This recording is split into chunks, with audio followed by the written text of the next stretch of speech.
നമുക്കറിയാം ഇന്ന് സമൂഹത്തിൽ വളരെയധികം വലിയ കോടീശ്വരന്മാരായിട്ടുള്ള ആൾക്കാർ യൂട്യൂബിൽ വരെ കാണിക്കുന്നത് കണ്ടാൽ ഞാൻ നേരത്തെ പറഞ്ഞത് ഈ പറഞ്ഞ പോലെ വാച്ചും അരി പറഞ്ഞ പോലെ വാച്ചും കാറും ഒക്കെ വാങ്ങുന്ന പോട്ടെ എന്ന് വയ്ക്കാം.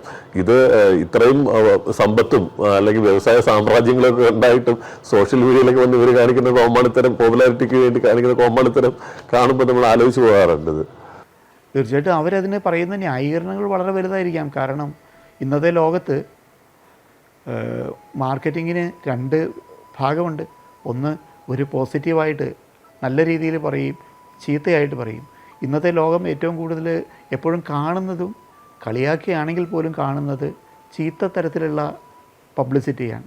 ഇപ്പോൾ ചില ആളുകളൊക്കെ ഒരുപക്ഷെ ആ ഒരു ഓപ്പർച്യൂണിറ്റിയെ ഉപയോഗിക്കാൻ വേണ്ടി ആയിരിക്കും എങ്ങനെ ചെയ്യുന്നത്. പക്ഷേ അങ്ങനെയാണെങ്കിലും അതിനും ഒരു കുറച്ചുകൂടി മാന്യത ആവശ്യമില്ല നമുക്ക് ചിലപ്പോൾ നമുക്ക് തോന്നിപ്പോകാം. നമ്മൾ അവരെയൊന്നും കുറ്റപ്പെടുത്താൻ നമ്മൾ ഒരിക്കലും ആളല്ല എങ്കിൽ കൂടി പ്രശസ്തി എന്നുള്ളതിന് വേണ്ടി മാത്രം മുമ്പോട്ട് പോവുക എന്നുള്ളത് ഒരിക്കലും ഒരു നല്ല കർമ്മമാണ് തോന്നുന്നില്ല.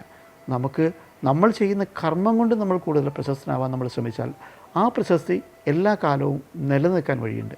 നേരെ തിരിച്ച് നമ്മൾ ക്രിയേറ്റ് ചെയ്ത ഒരു പ്രശസ്തിയുടെ പുറത്താണ്, അതായത് ഊതി വീർപ്പിച്ച കൊമളയായിട്ടാണ് നമ്മൾ വളരുന്നതെങ്കിൽ അത് ഒരു പ്രത്യേക അവസ്ഥയിൽ അത് പൊട്ടിപ്പോകാനുള്ള സാധ്യതയുണ്ട്.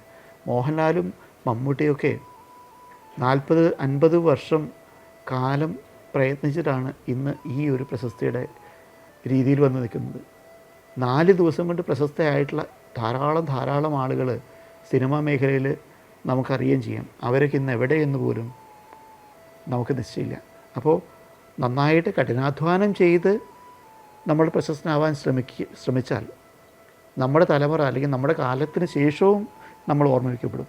നേരെ തിരിച്ച് ഒരു കൊമളയായിട്ട് വന്ന് പൊട്ടിപ്പോയാൽ നമ്മളൊരിക്കലും നാളെ ഈ ലോകത്ത് അറിയപ്പെടാൻ സാധ്യതയില്ല.